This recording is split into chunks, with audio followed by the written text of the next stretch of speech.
안녕하세요. 저는 제주 대전고등학교에서 정보를 가르치고 있는 정종호입니다.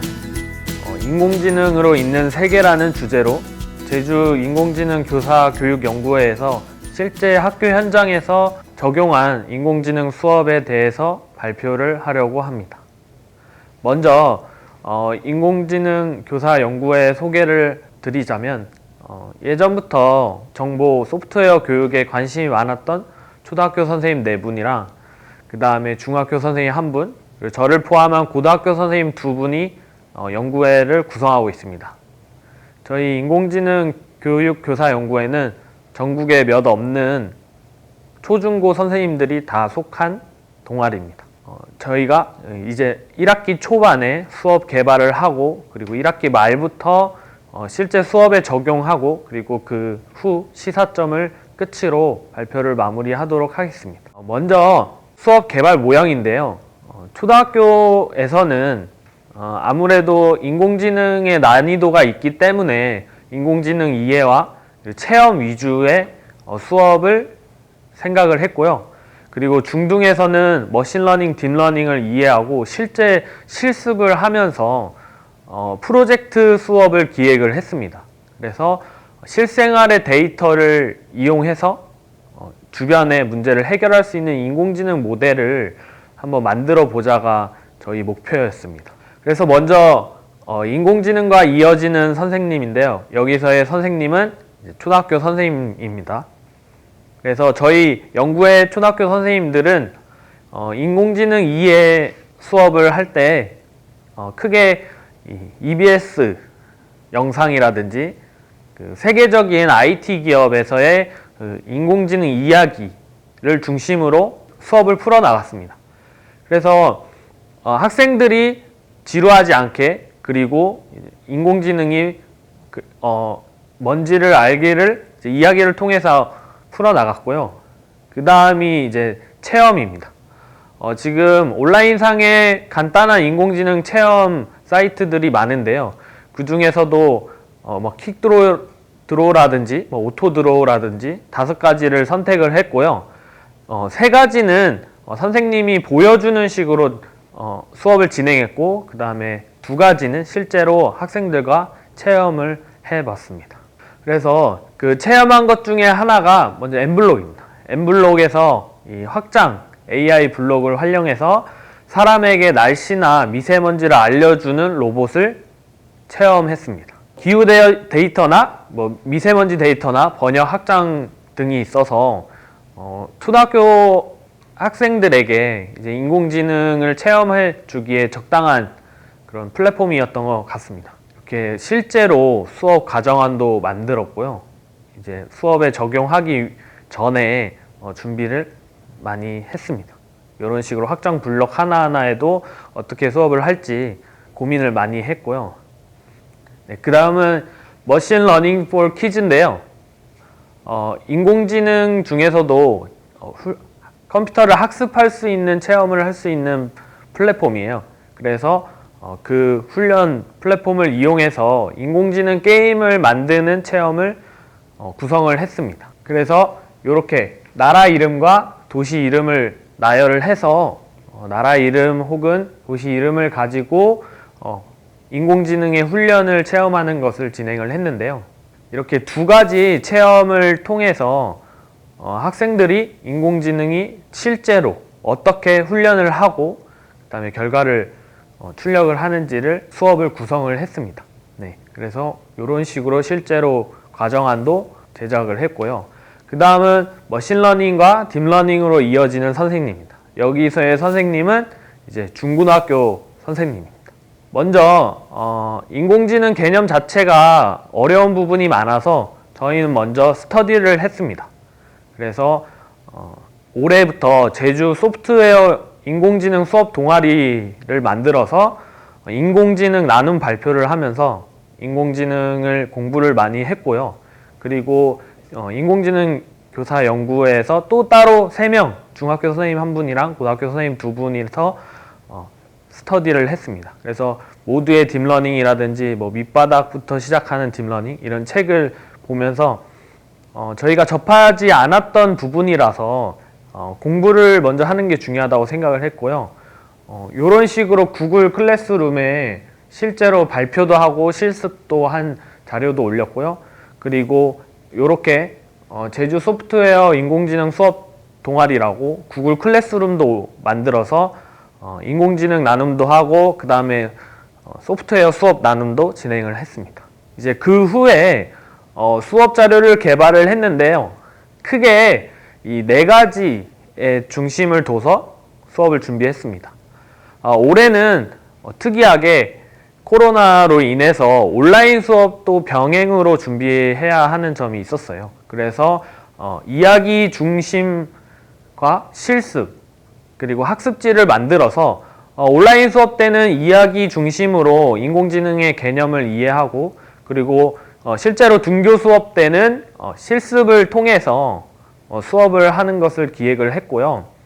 이야기 중심으로 인공지능 이해를 하고 실습은 회귀 분석부터 시작해서 머신러닝, 딥러닝 등등을 했습니다. 딥러닝에는 이항 분류, 다항 분류 예제를 통해서 진행을 했습니다. 네, 학습 형태는 이렇게 1, 2차 시와 5, 6차 시는 온라인 형태고요. 나머지 3, 4차 시부터 7차 시부터 10차 시까지는 오프라인으로 진행을 했습니다. 앞서 말씀드렸다시피 온라인에서는 인공지능, 머신러닝, 딥러닝 등 이제 전반적인 이해를 중심으로 기획을 했고 그 다음에 등교 수업, 오프라인 수업에서는 학생들이 직접 와서 인공지능을 체험하고 실습하는 것을 기획했습니다. 이런 식으로 학습 목표를 가져갔고요. 그 다음에 성취 기준도 알고리즘 3단원의 것을 가져와서 융합 수업을 기획을 했습니다. 그리고 3단원 알고리즘 단원이 아니더라도 1단원이나 2단원 프로그래밍 자료 처리에서의 성취 기준도 가져와서 교육과정 재구성을 했고요. 수업의 흐름을 먼저 말씀드리자면 1차 시는 왜 인공지능이 이렇게 각광받는가 그리고 그 인공지능이 실제로 무엇인가에 대해서 꾸며봤고요. 2차 시는 이제 머신러닝 그리고 이제 3분의 2 등교라서 1, 2차 시 후에 학생들이 등교를 하는데요. 그래서 3차 시와 4차 시는 데이터 처리에 관한 수업을 했습니다. 저는 인공지능을 공부하면서 인공지능을 2단어로 얘기하라고 하면 저는 알고리즘 플러스 데이터라고 말할 수 있을 것 같아요. 그래서 인공지능 수업을 하기 전에 데이터 처리하는 것도 진행을 했습니다. 그리고 나서 5차 시, 6차 시는 펍세트론과 딥러닝을 온라인 수업으로 진행을 했고요. 그 다음에 7차 시부터 마지막 10차 시까지는 실제로 머신러닝, 딥러닝 예제를 해보면서 자기가 직접 가져온 데이터를 통해서 인공지능 모델을 만들어 보는 그리고 발표까지 해보는 프로젝트 수업을 기획을 했습니다. 저는 인공지능 융합 수업, 그 다음 원격 수업, 프로젝트 수업 이 3요소를 모두 충족시키는 것이 가장 큰 고민이었습니다. 그래서 아래 3가지를 바탕으로 수업을 설계했는데요. 먼저 정보과학 3단원 알고리즘에 인공지능을 융합시켜서 설계를 했고 그 다음에 원격 수업 때는 이론과 개념 전달을 중심으로 계획을 하고 그 다음에 등교 수업 때는 학생들이 조별활동, 실습을 중심으로 수업을 설계했습니다. 그리고 마지막 학생 중심 수업과 가정 중심 평가 적용을 위해 프로젝트 수업을 설계를 하였습니다. 그리고 평가인데요. 빅데이터 프로젝트라는 제목으로 직접 빅데이터를 탐색하고 가공해서 실생활의 데이터를 이용해서 인공지능 모델을 제작을 하고 그리고 발표까지 하는 것을 평가로 잡았습니다. 그래서 성취 기준 중에서 인공지능 교육 요소를 추출해서 재구성을 하였고요. 원격 수업이 병행되다 보니까 이 흐름을 한번 제시를 하려고 하는데요. 크게 실시간으로 진행이 되고 또 다를 때는 이렇게 컨텐츠와 과제 중심으로 진행을 했는데요. 모두 구글 클래스룸을 이용해서 진행을 했습니다. 구글 안에 구글 클래스룸, 구글 드라이브, 유튜브 그리고 프로그래밍은 다 이 구글 콜앱으로 하였습니다. 그 중에서도 한 4차시 정도 수업을 간략하게 설명을 하려고 해요. 먼저 1차시는 왜 인공지능일까인데요. 온라인으로 수업이 진행되는 만큼 아이들의 집중력을 끌어들일 수 있는 재밌는 이야기를 들려주면 할까가 생각이 많이 들었어요. 그래서 먼저 손정희 소프트뱅크 회장과 이제 김대중 문재인 대통령의 일화 이야기를 들려줬는데요. 21년 전에 김대중 대통령에게 브로드밴드, 즉 초고속 인터넷을 해야 한다고 했던 손정희 회장이 21년 후에 다시 찾아와서 문재인 대통령에게 첫 번째도 인공지능, 두 번째도 인공지능, 세 번째도 인공지능이라고 말하는 일화를 들려줬습니다. 그리고 인공지능 하면 제일 먼저 떠오르는 게 알파고죠. 그 알파고 일화도 들려주면서 알파고가 단순히 그동안 정복되지 않은 게임, 바둑을 정복한 게 다가 아니고 이러한 강화학습 모델이 우리가 인간이 정복하지 못한 의료 혹은 기후 등 이런 문제의 해답이 될 수 있음을 설명을 했습니다. 그리고 나서 인공지능의 개념과 그 다음에 인공지능의 4가지 범주를 설명하면서 수업을 마무리하는 것으로 구성을 했고요. 그 다음 수업은 머신러닝입니다. 머신러닝 또한 지도학습, 비지도학습, 그리고 지도학습에서도 분류회귀, 그리고 비지도학습의 군집, 이렇게 3가지 이야기를 준비했는데요. 먼저 160년 전에 런던 소호지역의 콜레라 극복 이야기를 통해서 회귀를 설명을 했고, 그리고 1936년 로널드 피셔의 붓꽃 이야기를 통해서 분류를 설명을 했습니다. 그리고 마지막으로 헬리에타 렉스, 헬라세포 이야기를 통해서 군집학습을 설명을 했습니다. 네, 그 다음은 데이터 시각화학인데요. 크게 넘파이, 판다스, 메트로폴리 라이브러리 이 3가지를 설명을 하고 실습을 하고 그 다음에 실제로 학생들이 데이터를 다뤄서 자기가 만들어 보는 것까지 해봤습니다. 그 다음부터는 수업의 실제인데요. 수업을 하기 위해서 과정안과 학습지를 만들었습니다. 그래서 먼저 빅데이터 이야기 하기입니다. 여러 가지 데이터 이야기를 해주고 그 다음에 피자집 가게 창업이란 주제로 그 지역의 유동인구 혹은 연령층 등을 비교해서 적절한 피자 가게를 창업할 곳을 찾는 그런 수업을 진행을 했고, 그 다음에는 학생들이 직접 데이터를 가져와서 분석하는 프로젝트 수업을 계획을 했습니다. 네, 그 다음은 데이터 분석 다음은 머신러닝과 딥러닝인데요. 크게 다항 회귀 분석, 이항 분류, 다항 분류 이 3가지 예제를 준비했어요. 그래서 콜앱에 중요한 부분만 빈칸을 둬서 채워가는 식으로 학습지를 만들었고요. 다항 회귀 분석 같은 경우는 1994년에 이 한 4,200여 개의 전복의 8개 속성을 나타낸 데이터를 이용한 다중 회귀 분석 예제를 학습지를 만들었습니다. 그래서 길이, 두께, 전체 무게 등등 7가지 속성을 통해서 살수율을 예측하는 예제를 만들었고요. 이렇게 이런 식으로 중요한 부분은 이렇게 빈칸을 둬서 학생들이랑 함께 채워가는 식으로 만들었습니다.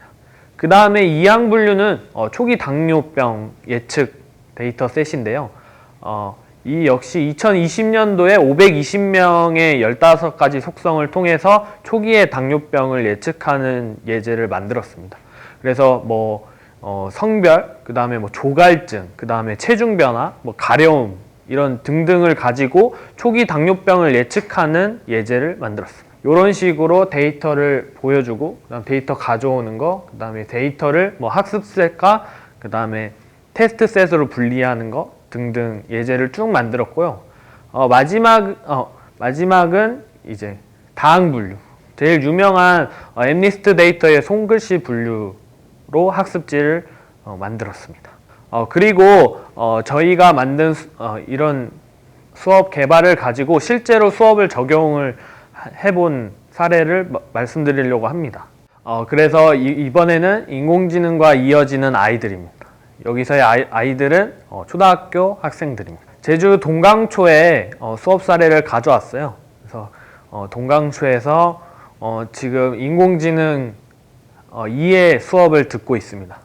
아무래도 온라인 수업, 그 코로나 사태로 인해서 수업 시간이 많이 부족해서 주지 과목에 시간을 할애하느라 좀 부족했지만 자유학기제나 동아리 시간을 이용해서 인공지능 수업을 진행했다고 합니다. 그리고 이거는 실제로 아까 말씀드렸던 그런 체험을 해본 사진이고요. 그 다음은 머신러닝과 딥러닝으로 이어진 학생들입니다. 이번에는 이제 고등학교입니다. 실제로 제가 재직하고 있는 대전고등학교 2학년 정보과학 수업에서 인공지능 융합 수업을 했고요. 그리고 현재 제주중앙여고 2학년의 빅데이터 분석 공동교육과정 수업에서 실제로 적용을 해봤습니다. 제주중앙여고는 제주도에서 하나밖에 없는 인공지능 중점고인데요. 공동교육 과정을 하면서 지금 여고에 왜 남자들이 있지 생각할 수 있지만 이 공동교육 과정이라서 8개 학교의 학생들이 주말 혹은 금요일 밤에 모여서 수업을 진행을 했습니다. 지금 보시면 열심히 코랩을 가지고 아이들이 코딩 데이터 분석도 하고 인공지능 모델도 하는 모습인데요. 구체적인 사례는 학생들이 데이터 분석을 가지고 이렇게 GDP 데이터를 가져오기도 하고 아니면 제주도 외국인 범죄 현황을 가져와서 의미 있는 그 활동을 통해서 자신의 생각 그리고 앞으로 인공지능 모델에 대한 생각도 하게 되었습니다. 그리고 인공지능 프로젝트인데요. 이건 저희 학교 학생들입니다. 이렇게 온라인으로 조별 활동을 하는 모습인데요. 처음에 이야기를 통한 인공지능 온라인 수업을 했는데 하면 할수록 실시간 쌍방향 수업이 아닌 내 아니오만 있는 실시간 단방향 수업이라고 많이 느꼈어요. 그래서 조별로 수업을 하게 됐고요. 여기 잘 보이시나 모르겠는데 알코올 중독자의 뇌, 가짜뉴스 예측, 그 다음에 제주도 전복 등등 여러 가지 주제로 실제 인공지능 모델을 만드는 프로젝트를 했고요. 요거는 학생들의 계획서입니다. 아까 전복 데이터 있잖아요. 전복 데이터를 가지고 살수율을 측정하고 제주도 전복 가격을 한번 비교 분석해 보는 것을 계획을 했습니다. 그리고 또 한 조는 그 모델 딥러닝 보면 폐암 질병 예측 예제가 있는데요. 그것을 이용해서 공기의 질이 이 폐질환의 영향이 얼마나 끼치는가를 조사를 했는데요. 살수율 예측을 해서 거의 다 맞는 것을 보여줄 수도 있고요. 그 다음에 폐질환을 예측을 해서 이렇게 오차가 1% 미만으로 나오는 것도 알 수 있습니다. 네, 이렇게 10차시 인공지능 융합 수업은 끝났는데요. 학생들도 그렇고 저도 그렇고 많이 아쉬웠는지 그 방과 후 시간이라든지 동아리 시간을 이용해서 인공지능 프로젝트는 계속되었습니다. 먼저 전복 데이터를 가지고 인공지능 모델을 만들었던 조는 직접 인근 마트나 제주시 서귀포 시장에 돌아다니면서 전복 데이터를 수집해서 가격을 비교를 했고, 그래서 살수율에 따른 전복 가격을 합리적인지를 비교를 했습니다. 그리고 제주도 서강리라는 곳이 있습니다. 이곳은 봄에는 유채꽃이 피고 지금은 코스모스가 피는 아름다운 곳인데요. 이곳에는 이렇게 세 군데 시멘트 공장이 숨겨져 있습니다. 그래서 학생들은 아두이노 그 공기질 측정기를 통해서 데이터를 수집해서 눈에 보이지 않는 안 좋은 공기들이 여기 마을 사람들을 폐암 질환을 영향을 끼치진 않는지 프로젝트를 계속하고 있습니다. 작년 이맘때만 하더라도 이 산출물 제작을 하면서 아이디어부터 만드는데 엄청 오랜 기간이 걸렸던 기억이 있는데요. 인공지능을 한 이후로는 학생들이 자발적으로 아이디어를 내고 그리고 그 프로젝트를 구체화하는 면에서 되게 성숙해지고 그다음 또 인공지능 자체가 이제 강력한 힘을 갖고 있다고 생각이 들었습니다. 그래서 이렇게 인공지능은 우리들과 이어졌습니다. 그리고 과거로부터 학습하여 미래를 예측하는 법을 배우는 우리 아이들을 보았습니다. 마지막으로 수업 개발을 하고 수업 적용을 하면서 여러 가지 시사점들을 말씀을 드리려고 해요. 처음 이제 초, 중, 고 선생님들이 인공지능 교사 연구에 속해져 있다는 소식을 듣고 조금은 막막했어요. 저는 고등학교였고, 그러면 또 초등학교에게 이 어려운 인공지능을 어떻게 가르치지? 이 수업 모델을 어떻게 개발을 하지? 라는 막막함이 컸는데요. 이렇게 한 6개월 넘게 진행을 하면서 정말 뜻깊었던 것 같아요. 저도 초등학교 선생님들에게 많은 것을 듣고 배우고 그 초등학교 선생님들도 반대로 많은 것을 배우고 들었다고 말씀을 해주었습니다. 구체적으로는 저희 자체 내로 역량 강화 연수를 진행을 했습니다. 인공지능이란 이 기술 자체가 좀 어려운 기술이기 때문에 저희 고등학교 선생님들이 초등학교 선생님들에게 연수를 했습니다. 그러면서 고민을 중간중간 계속 말했거든요. 저희 고민 역시 중학교에서의 인공지능 그리고 프로그래밍이 없는 인공지능 수업에 대한 고민이 많았어서 이 점을 초등학교 선생님과 공유를 했고요. 그리고 이제 그 후에 초등학교나 중학교에서 인공지능 수업 후에 다시 우리가 초등학교 선생님들에게 좋은 점, 강점들을 배우겠다고 이렇게 또 뭐 다짐도 했습니다. 그래서 그날이 빨리 왔으면 좋겠고요. 지금 녹화는 10월 말인데요. 11월 7일에 또 연수를 기획을 했습니다. 그래서 여러 가지 인공지능 예제도 해보고 그리고 언플러그드 인공지능 연수도 기획을 했습니다. 요게 이제 선생님들 간의 역량 강화, 그 소통 중에 대표적인 사례고요. 제주 인공지능 교육 교사 연구의 인사이트는 대표교사 김병수 선생님의 영상으로 소개하겠습니다. 안녕하십니까. 저는 제주대학교 교육대학 부설초등학교에 근무하고 있는 교사 김병수입니다. 저희는 미래교육 AI 연구회라는 이름으로 저를 포함해서 초등 선생님 3명, 초등 수석교사 1명, 중학교 선생님 1명, 고등학교 선생님 2명, 총 이렇게 7명의 선생님으로 이루어져 있습니다. 제주에는 컴퓨터 교육 관련 연구회가 초등에는 2개, 중등에 1개 정도가 있는데요. 이렇게 초등학교, 중학교, 고등학교 선생님이 모두 모여서 무엇인가를 같이 연구하고 개발해보는 경험은 처음입니다. 아마 다른 지역에서도 흔하지 않는 기회라고 생각이 들고 있는데요. 학교급이 다르기 때문에 연구 개발을 진행함에 있어서도 각 교육 현장에 대한 이해를 충분히 하는 데에도 많은 시간을 들여야 했습니다. 저희는 특히 고등학교 선생님들이 매우 관심을 많이 가져주셔서 워크숍을 아주 순조롭게 진행을 할 수 있었습니다.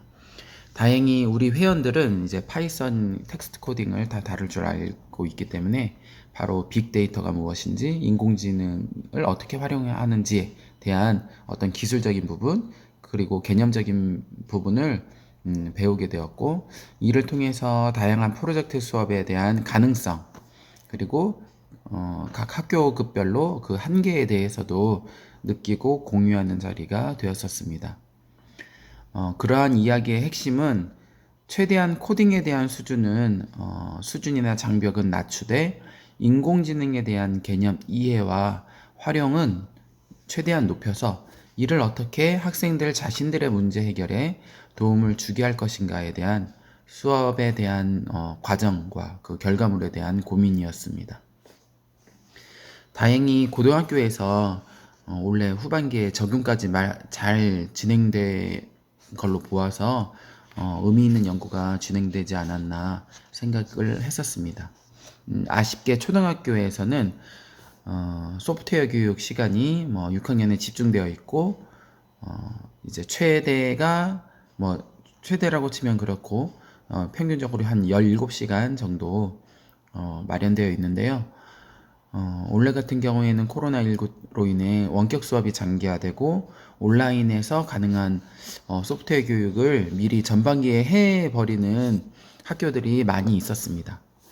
저희 학교도 마찬가지고 다른 이제 회원님들의 학교도 마찬가지였는데요. 저희 초등 같은 경우에서는 사실 러닝 머신 포 키즈를 가지고 인공지능 교육 콘텐츠를 하고 적용을 하려고 했었는데 그걸 개발하기도 전에 소프트웨어 교육을 원격으로 해야 하는 상황에서 간단한 체험이라도 먼저 해보는 게 좋겠다 싶어서 뭐 AI for Ocean 이라는 콘텐츠 수업, 그 다음에 퀵드로우나 오토드로우를 활용한 인공지능 뭐 웹앱 활용 교육 뭐 이렇게 해봤었습니다. 이를 통해서 어떻게 데이터를 수집하고 인공지능이 어떻게 이제 우리에게 표현을 해주고 있는가에 대한 내용들을 살펴보았는데요. 반응이 썩 괜찮았다고 저는 판단했습니다. 초등 부분에서는 개발을 주제나 기능별로 나누어서 해보았습니다.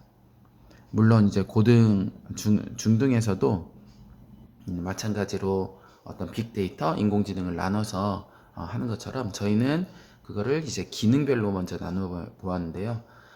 먼저 초반 부분은 인공지능을 체험할 수 있는 다양한 툴들 또는 웹사이트를 체험하면서 인공지능은 과연 우리에게 어떻게 활용될 수 있는지, 그리고 우리 주변에 어떻게 다가와 있는지를 파악하게끔 했고, 두 번째로는 어떤 텍스트 입력에 대한 프로젝트, 이미지, 소리 또는 포즈 이런 것들을 어떻게 입력받아서 인공지능이 우리에게 결과물을 줄 수 있는지에 대한 체험들을 했는데요. 텍스트, 이미지, 소리는 머신러닝 포키즈로 했었고, 포즈와 관련된 거는 티처블 머신 등으로 연구 개발을 해보자 라고 얘기를 했었습니다. 물론 추후에 이제 말씀드릴 내용이지만 현재 지금 이 상황에서는요, 머신러닝 포키즈에서 이미지 데이터를 활용한 프로젝트를 만들 수가 없더라고요. 어쨌건 이렇게 각 기능별로 주제를 나눴고, 그 주제별 프로젝트를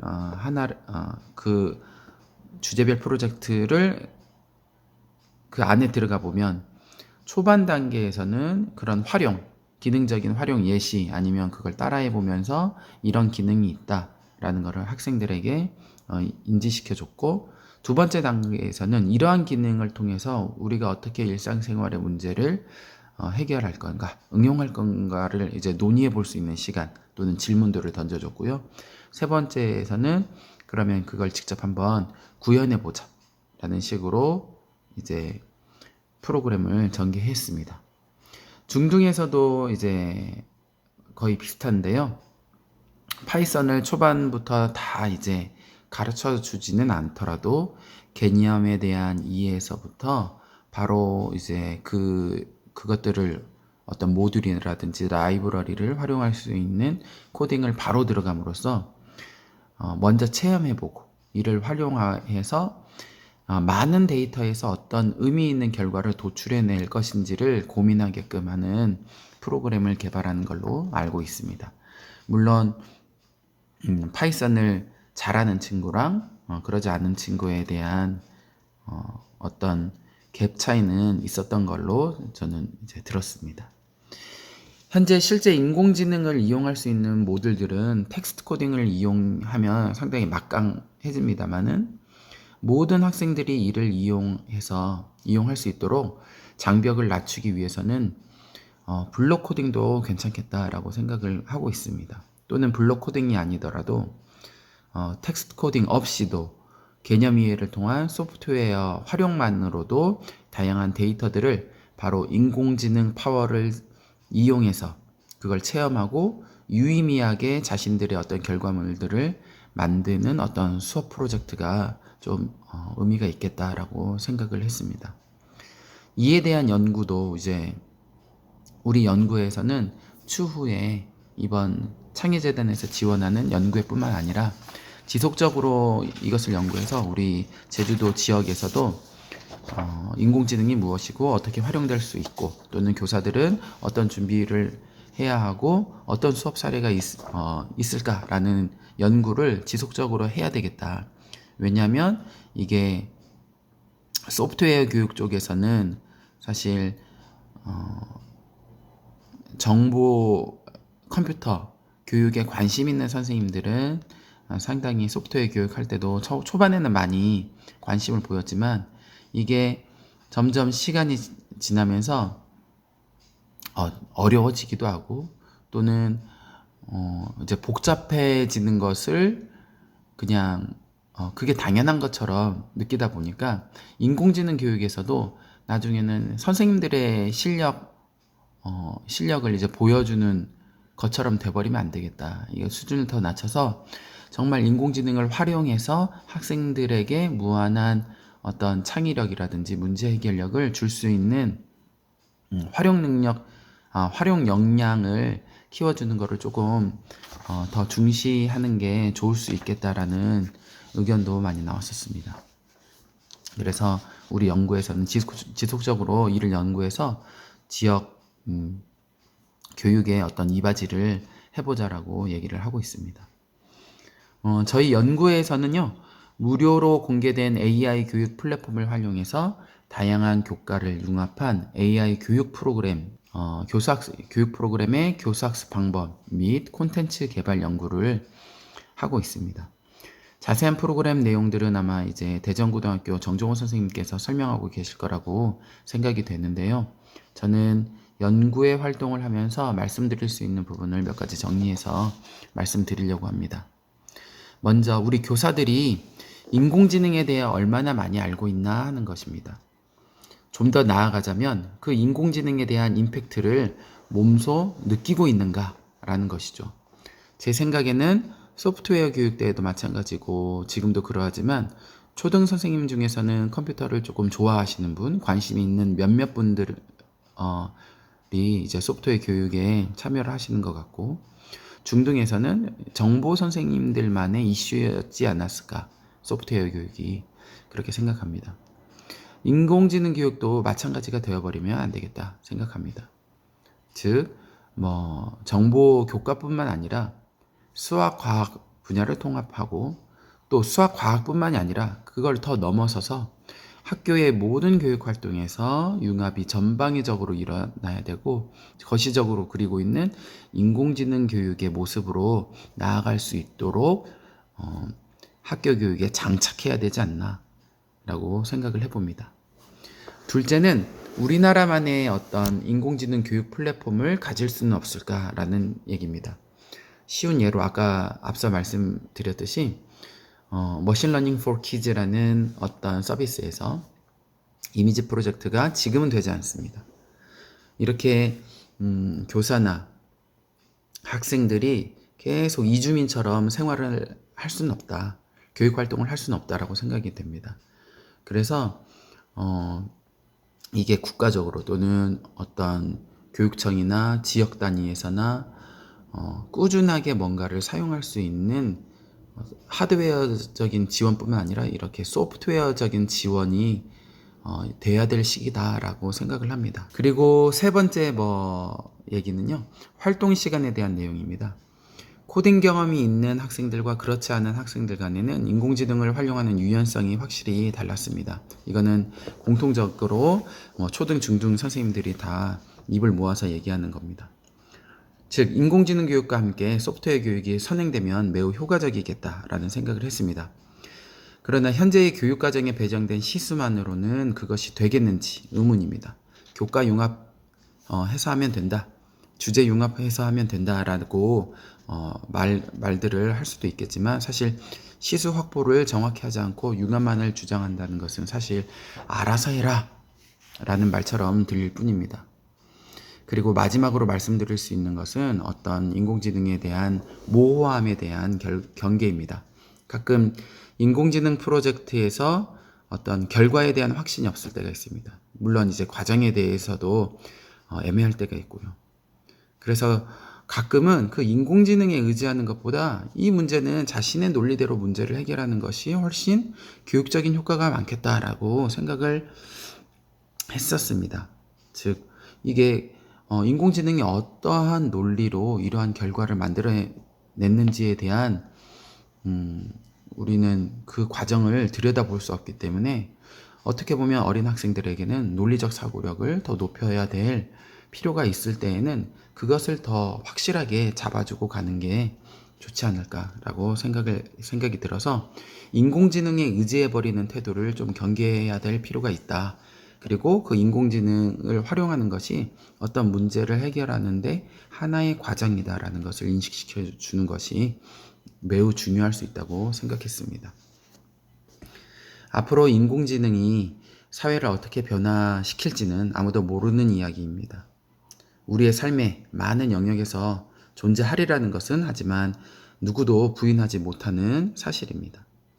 과연 이러한 새로운 기술을 어떻게 받아들일 것인가, 어떻게 활용해야 하는 것인가에 대한 충분하면서도 발빠른 연구가 필요해 보입니다.